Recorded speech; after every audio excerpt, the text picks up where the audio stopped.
Hi అండి అందరికీ. ఉలవలతో ఉలువ పప్పు ఎలా చేసుకోవాలో సింపుల్‌గా చూపిస్తాను చూసేయండి. ఇది కొంచెం పాతకాలం వంట అయినా సరే మన స్టైల్‌లో చేసేద్దాం. ఫస్ట్ ఉలువలు ఇలా వేయించుకోవాలి ఎర్రగా. ఇది కొంచెం చల్లారిన తర్వాత మిక్సీ జార్‌లో వేసుకొని కొంచెం బరగ్గా ఇలా గ్రైండ్ చేసుకోవాలి. మరీ స్మూత్‌గా వద్దు, ఇలా బరగ్గా ఉండాలి. ఇప్పుడు ఇది ఒకసారి కడుక్కోవాలి నీట్‌గా.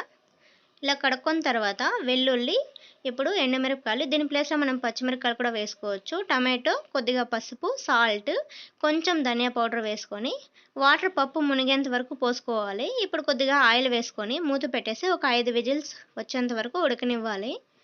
ఇప్పుడు 5 విజిల్స్ వచ్చిన తర్వాత మూత తీసేసి వాటర్ ఎక్కువ ఉంటే కొద్దిగా వంపేసుకొని ఇలా గట్టిపప్పు ఉంటుంది కదా, చూసారా ఎంత బాగా ఉడికిపోయిందో. ఇది కొంచెం మెదుపుకుంటే స్మూత్‌గా అవుతుంది.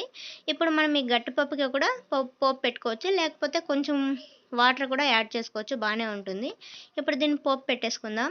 ఇదైతే వారానికి ఒకసారైనా ట్రై చేయండి, చాలా బాగుంటుంది, హెల్త్‌కి చాలా మంచిది.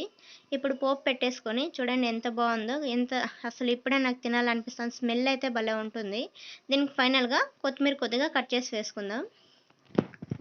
కొత్తిమీర కొద్దిగా వేసేసి కలిపేసి మూత పెట్టేసి కొద్దిగా చల్లారిన తర్వాత వేడి వేడి అన్నంలోకి వేసుకొని తింటే చాలా బాగుంటుంది. తప్పకుండా ట్రై చేయండి, అసలు టేస్ట్ అయితే చాలా బాగుంటుంది.